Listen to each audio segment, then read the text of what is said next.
what do most people get wrong when they criticize Liv?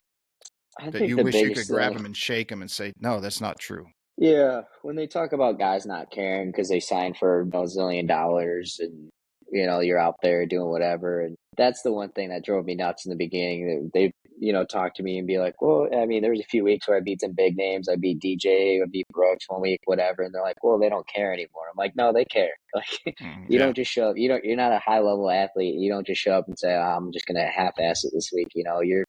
You're full in, and I mean, some guys it feels like kind of from where Liv started to now are grinding even harder. They're in year 2, 3 now, year 3 now, so that just shows you that they still care. And at the end of the day, you're a competitor. You want to win. That's what makes these guys so great. So, I mean, there's nothing, you know, that's the biggest one to me that really speaks out. And even like when they played on tour, a lot of these guys got paid, just to show up at certain events where, because they're a big name on tour, they give them money to make sure they're there at whatever event. So they've been doing this for years. And I mean, just seeing how bad some guys want it is pretty cool. Yeah, I think Brandel, of course, he's the lead drummer for the anti-Liv establishment, and I think he posted something to the effect of this was going to happen. These guys their games are going to fall off, et cetera, et cetera. And then Bryson goes ahead and does what he did last year, and then Brooks did what he did this year, and it's like I might even comment and tag him. I said, hey, I thought they were supposed to fall off, but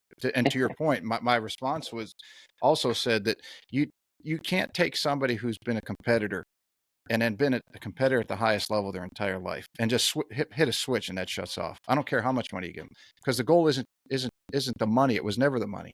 It was always to win at whatever they were doing, or at a bare minimum improve. And even if somebody says, when I get X amount of money, like I'm friends with Boo Weekly, and Boo said when he got $10 million, he was out. And here he is playing the Champions Tour. And if you follow them out at all, he's having the time of his life.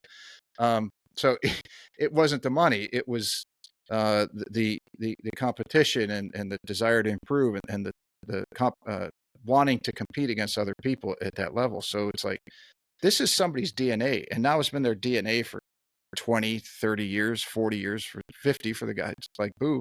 And it's like, you can't just change that because you've gotten this carrot of X amount of money. It doesn't, it's not how it works. And I think that guys like Brandel got that wrong. Now, he might not admit it. He hasn't, him not saying anything about it anymore after the last couple of years is enough for me. It speaks volumes to say he was wrong.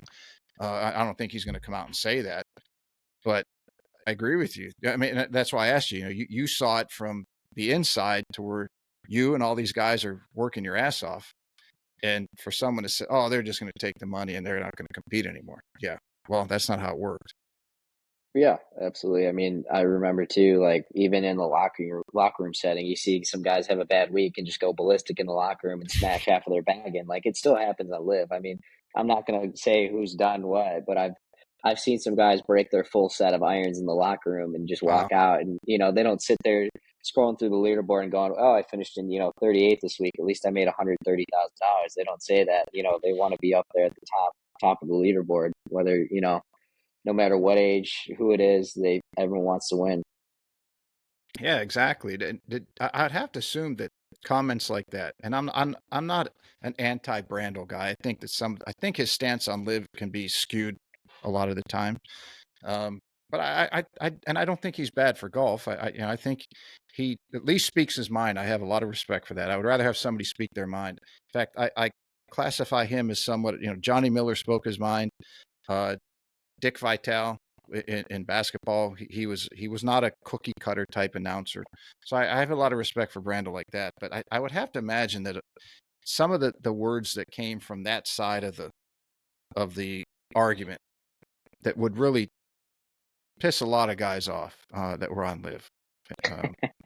That and you don't have to tell stories. I'm not gonna put you on the spot like that. But I would have to imagine, either in the locker room or at dinner, at breakfast, or on the range, some of the discussions would be very, very interesting, to Yeah, say the least. definitely. I mean, I know a lot of the guys had the kind of it's us against the world mentality out there because, once you go to Live, a lot of guys turn their backs on them, players or whatever, media included. So, yeah, there was a lot of those discussions. And for me personally, I try to stay out of them. Like my mentality to someone was like they were asking me about how I felt about the world golf rank and all this stuff. I'm like, listen, until I'm top 100 in the world, I'm not going to say anything. Like once you deserve, you get the ability to speak based on play. That's my philosophy.